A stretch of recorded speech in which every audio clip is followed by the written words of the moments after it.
আপনি বলতে পারেন বাংলাদেশ থেকে 20,000 কিলোমিটার দূরে আমরা কি করবো? আপনাদের যেটা করণীয় হলো, যাদের এখানে ফেসবুক আছে, টুইটার আছে, তারা লিঙ্কের মাধ্যমে, শেয়ারের মাধ্যমে এর প্রতিবাদ জানান, নতুন নতুন লেখেন, কলাম লেখেন। যদি না পারেন, যাদের ফেসবুক নেই তারা আমাদের কামরুল আছে, মনির ভাই আছে, বা আমরা আছি, যারা আমাদের সহযোগিতা নেন, নতুন নতুন ফেসবুক করে এটা লিঙ্ক করেন।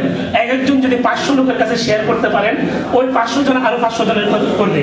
আপনারা জানেন, একটু অবাক হবেন, কিছুদিন আগে আপনার লন্ডনের সাবেক প্রেসিডেন্ট ব্লেয়ার স্ত্রী, সে একটা কমেন্ট লিখছিল ফিলিস্তিনের হত্যার প্রসঙ্গে। সে লিখছিল এটা অমানবিক, শুধু একটা কথা লিখছে, এক রাতের মধ্যে সেটা ফেসবুকে 10,80,420 জনের কাছে পৌঁছে গেছে। তো শুধু একটা কথা লেখার কারণে যদি এটা এক রাতের মধ্যে 10,80,420 জনের কাছে পৌঁছতে পারে, আপনার কথাটা তো 5,000 লোকের কাছে অন্তত পৌঁছবে না। তাই আপনারা ফেসবুকের মাধ্যমে প্রতিবাদ করেন। তারপরে আরেকটা বলবো, আপনাদের বিএনপির কথা একটা কথা না বললে হয় না। তা হলো বিএনপি, আমি এখানে বেশিয়ায় দেখলাম দুই প্রকারের, একটা হলো আওয়ামী বিএনপি, আর একটা হলো জাতীয়তাবাদী ইসলামী শক্তি বিশ্বাসী বিএনপি। আমরা যারা এখানে আসি, আমার মনে হয় আমরা জাতীয়তাবাদী ইসলামী শক্তি বিশ্বাসী বিএনপি এখানে আসি। কারণ দেখি রাস্তাঘাটে বিএনপির লোক বিএনপির বিপক্ষে কথা বলতেছে, এটা কোন ত্রুটি? একটা লোক গুম করে ফেলছে আমাদের প্রথম সারির নেতা, আজকে দেখলাম হাসি হাসি কথা বলতেছে, ওদের সাথে গোলাগুলি করতেছে, ওদের সাথে আওয়ামী লীগ যারা করে তাদের সাথে আমাদের চির প্রতিদ্বন্দ্বিতা, আমাদের সাথে আমাদের আদর্শিক প্রতিদ্বন্দ্বিতা এটা থাকবে। তারপরে এই যে কিলিং মিশনের কথা যেটা আমি বলতেছিলাম, এটার মধ্যে বিএসএফ এর লোক আছে কিনা তা প্রমাণিত করার জন্য আপনারা আজকে গিয়ে, যাদের ফেসবুক আছে তারা যাবেন, গুগলে গিয়ে দেখবেন সোনার বাংলা ব্লগ। সোনার বাংলা ব্লগে যখন যাবেন তখন আয়সা বলবে বিএসএফ এর লোক কয়জন ছিল, রয়ের লোক কজন ছিল, ছাত্রলীগ যুবলীগ নামদারি ওই র্যাব পুলিশ যারা কয়জন ছিল।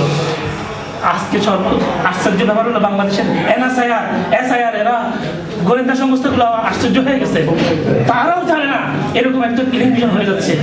আজ পর্যন্ত আমাদের জাতীয়বাদী শক্তির 22 জন, জামাত ইসলামী ছাত্র শিবিরের 2 জন, বিএনপি 20 জন নেতা এই পর্যন্ত গুম হয়েছে। তার মধ্যে উল্লেখযোগ্য হলো চৌধুরী আলম, আপনারা ছিলেন ঢাকার আমাদের বাড্ডার কমিশনার, তাকে এখন আমরা পাই নাই। আর ইলিয়াস ভাই, তাকে এখনো মারতে পারে না, তাকে এখন আছে পর্যবেক্ষণ করতেছে আমরা কোন দিকে যায় পরিস্থিতির উপরে। তাকে হয়তো জীবন্ত লোকটাকে সিমেন্টের বস্তার সাথে বাইরে নদীতে পালাই দেওয়া হবে।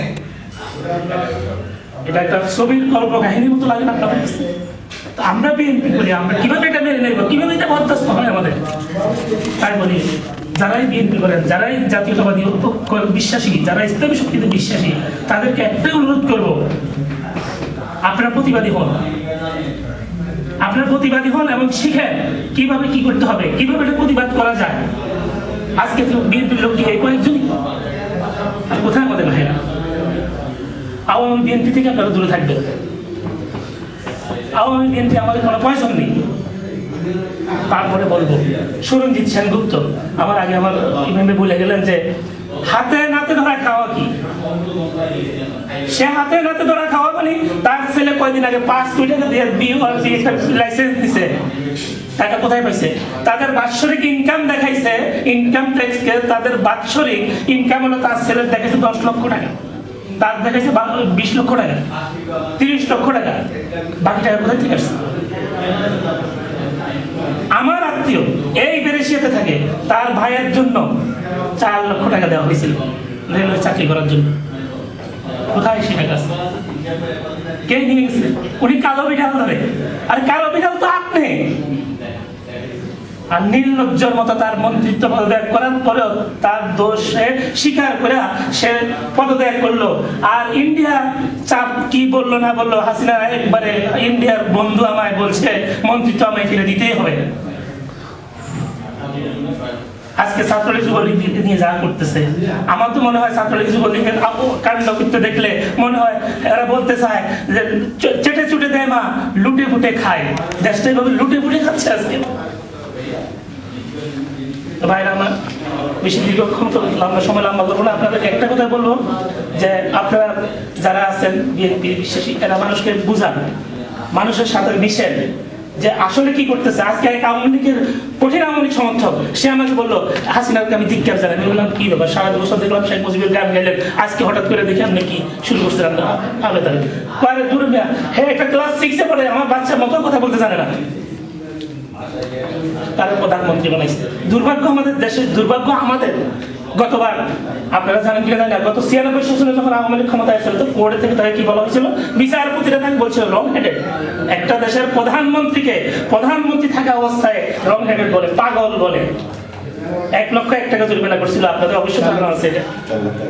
আমরা সেই প্রধানমন্ত্রী আবার আমরা ক্ষমতায় আসছে, যাকে দিয়ে হোক সে আজকে বলে তত্ত্বাবধায়ক সরকার নাকি খালাদা জায়গায় কোলে করে নাকি ক্ষমতা দিবে।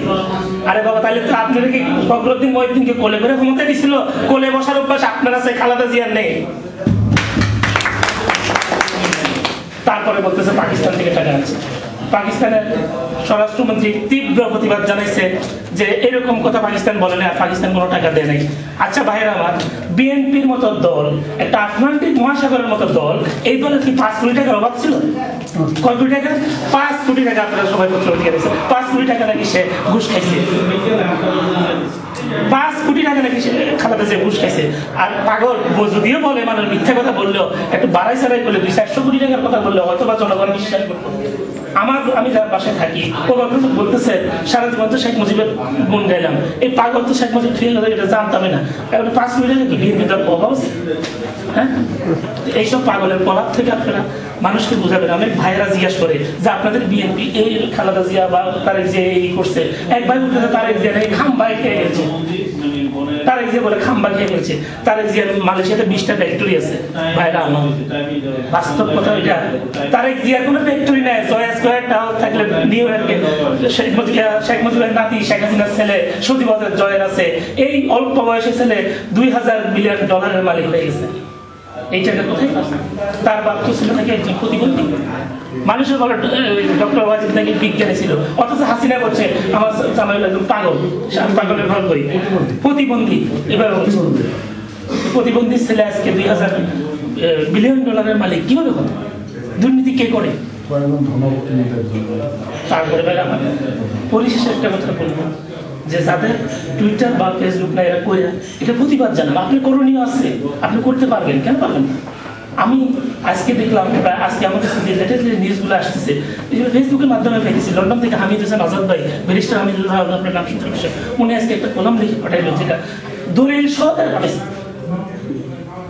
যে আওয়ামী লীগের কিছু কর্মগুলো দলিল সহকারে পাঠাইছে। এভাবে আপনার প্রতিবাদ জানান, প্রতিবাদ মুখর হন, তাহলে আপনাদের কাজে আসবে। এমনি আমরা 2-4 এখানে কথা বলে এগুলো বলে আমরা সমবেত হই। আমরা আজকে দেখি বিএনপি একজনের জন্য একজনের টান নেই না ভাই, এটা ঠিক না। আপনি বিএনপি করবেন, নাম দেবেন বিএনপি, আপনার এক ভাইকে দেখলে আপনি আরেকদিকে ফিরে চলে যাবেন, এটা আপনার বিএনপি না। আজকে আমি বলি যে বিএনপির কয়টা লোকে নামাজ পড়ে না, আপনারা একজনও মনে হয় 2-4 বলতে পারবো না, আমি পড়ি, আসলে কি পড়ে না। আমি আপনাদের কমিউনিটির বার একটা কথা বলছিলাম, জিয়াউর রহমানের ঘটনাটা আজকে আবার উল্লেখ করে দিন।